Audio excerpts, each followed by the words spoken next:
Você está ouvindo o FolhaCast, o podcast da Folha de Londrina. A venda de jazigos ocupados em Biporã. O caso Eduarda Shigematsu. Contradições no relato de Janot. O Prêmio Nobel de Medicina. E a agenda cultural. Esse é o Pontos da Semana e eu sou Isabela Fleischmann. E eu sou o Vitor Struck e juntos apresentamos trechos do que aconteceu de mais importante e o que pode continuar surtindo efeitos nos próximos dias.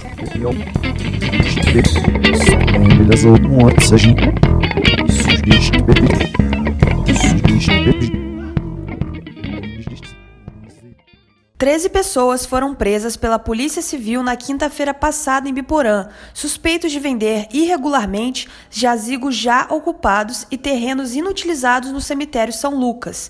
Entre os presos está o coordenador da divisão de cemitérios da cidade, Paulo Ribeiro. O grupo criminoso se desfazia de ossadas para abrir espaço para novas sepulturas. Pelo menos 30 famílias foram vítimas do esquema que cobrava entre 2 e 22 mil pelas áreas públicas. Na sexta-feira, donos de terrenos do cemitério foram à prefeitura para verificar se as ossadas retiradas eram de algum familiar. No dia da operação, o prefeito de Biporã, João Coloniese, disse que a operação foi uma bomba e uma surpresa, já que não recebeu nenhuma solicitação ou pedido de informação dos investigadores. Um dia depois, a prefeitura emitiu uma nota afirmando que o vereador Rafael da Farmácia procurou o prefeito para informar sobre possíveis irregularidades, mas que não teria tido tempo para tomar providências antes da operação da Polícia Civil. A Justiça Criminal de Rolândia começou a ouvir as testemunhas do caso Eduarda Shigematsu, morta em abril aos 11 anos. Ao todo, 12 pessoas foram ouvidas pelo juiz Alberto José Ludovico, dentre elas uma amiga de escola da Eduarda, peritos da Polícia Civil, vizinhas da casa em que ela morava com a avó e a mãe da menina, Jéssica Pires. O corpo foi encontrado enterrado nos fundos de casa 4 dias depois do desaparecimento.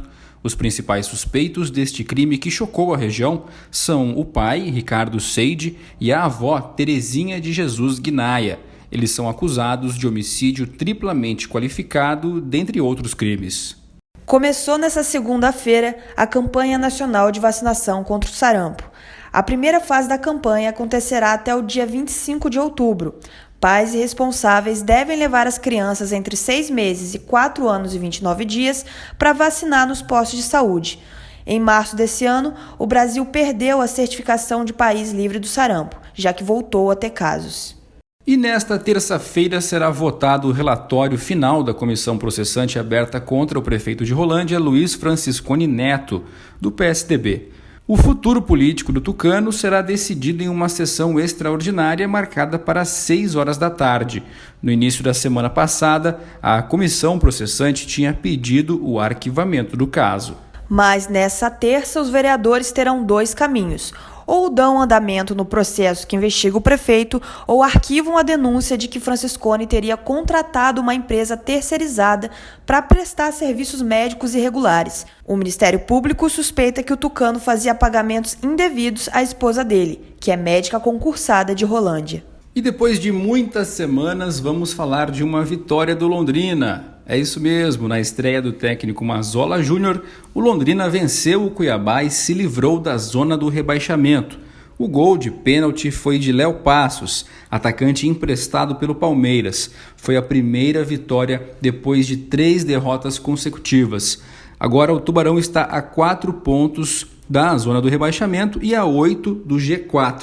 O próximo jogo é contra a Ponte Preta nesta terça-feira, fora de casa. No sábado, o Londrina enfrenta o Operário no Estádio do Café.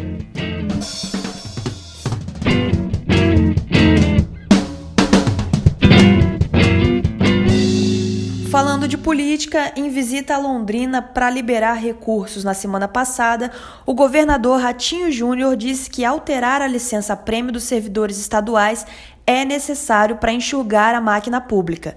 O projeto de lei que estabelece a licença-capacitação ao invés da licença-prêmio está em discussão no plenário da Assembleia Legislativa e deve ser votado ainda nesta terça-feira, dia 8.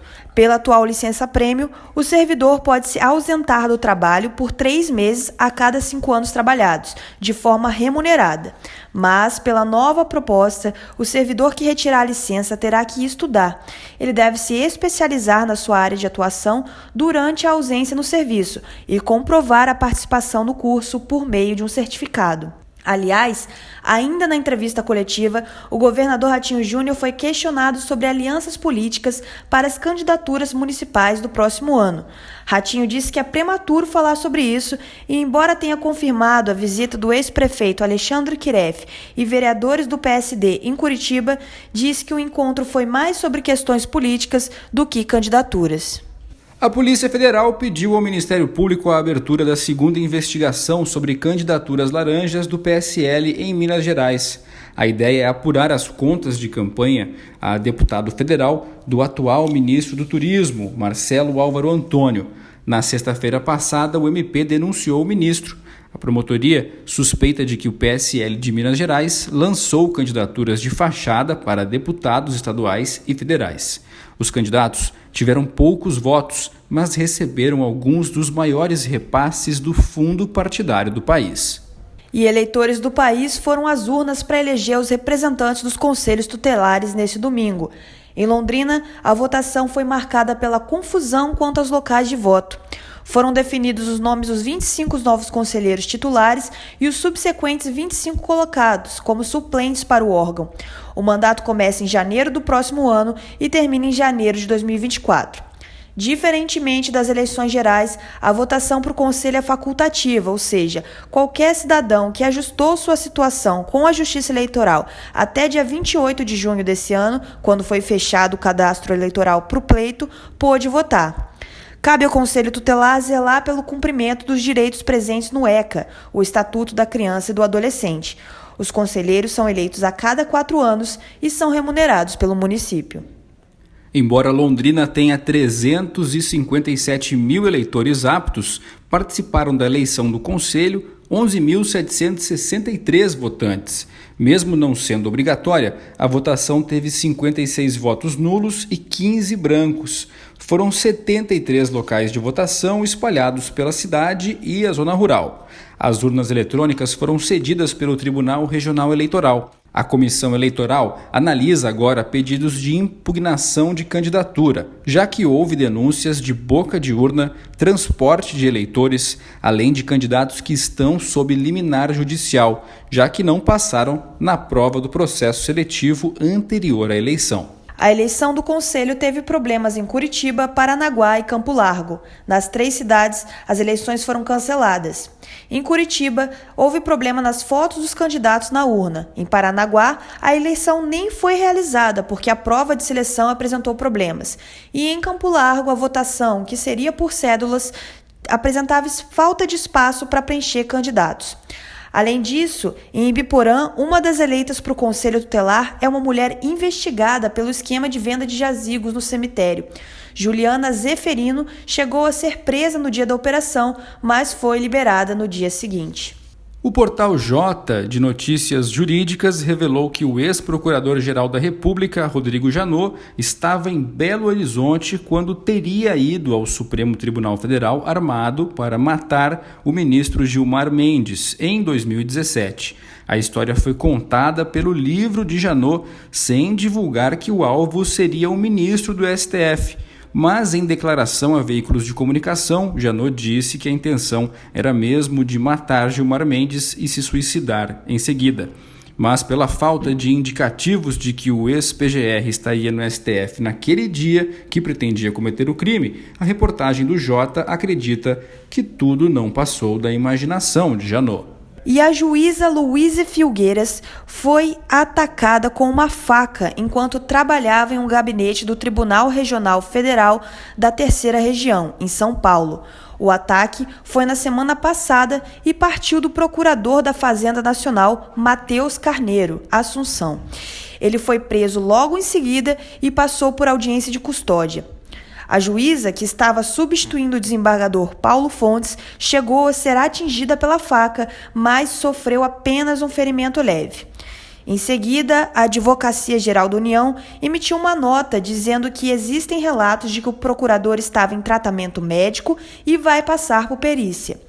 E o que chama bastante atenção é que esse caso ocorre na semana seguinte ao relato do quase suposto assassinato do ministro Gilmar Mendes pelo então PGR Rodrigo Janot. Pois é, Isa, e o fato de que esses dois casos aconteceram muito próximos acaba criando um terreno fértil para que uma ação da Ordem dos Advogados do Brasil lá de 2016 seja trazida à pauta pelo STF. Por quê? Porque a OAB defende que para os juízes, promotores, procuradores e advogados particulares passem pelos detectores de metais que existem nos tribunais, ou seja, isonomia para evitar situações como essas.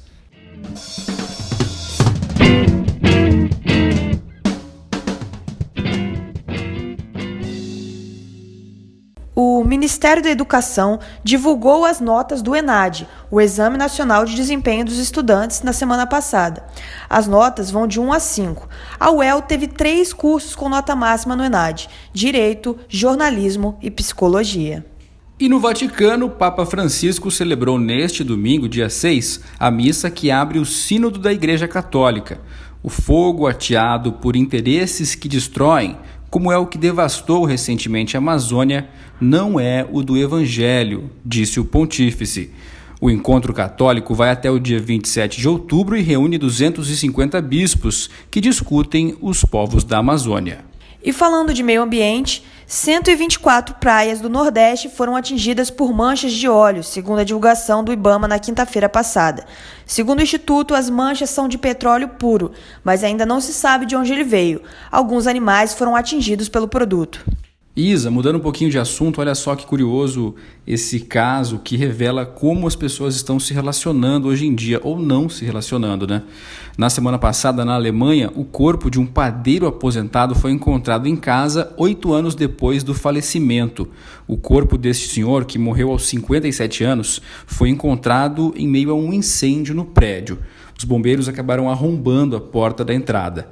Neste meio tempo, os vizinhos chegaram a questionar o proprietário do apartamento sobre o cheiro ruim. No entanto, ele dizia que era normal, uma vez que o aluguel seguia sendo pago normalmente, afinal o governo não havia sido comunicado do falecimento deste senhor. Segundo o jornal alemão Bild, nenhum outro morador se importou com a preocupação de uma única vizinha sobre o desaparecimento dele.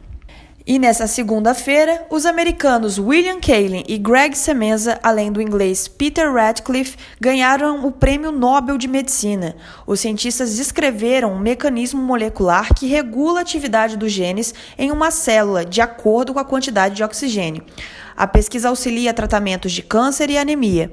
Ainda nessa semana, serão entregues a premiação para Física, Química, Literatura e Nobel da Paz. E a agenda cultural, Vitor? Pois é, Isa, nós destacamos nesta semana a programação do Festival de Dança de Londrina. São várias atrações, vários espetáculos londrinenses, nacionais e até internacionais. Então nós convidamos a todos para acessarem a programação em www.festivaldedancadelondrina.arte.br e lá escolherem aí os espetáculos que preferem assistir. É isso, você ouviu o Pontos da Semana, o podcast com o que você precisa saber para estar bem informado. O roteiro é meu e do Vitor Struck e a produção e edição é da Patrícia Maria Alves. A trilha sonora foi cedida pela banda londrinense Aminoácido. E o resumo das notícias também é publicado no Folha Mais aos sábados. Até a próxima! Até!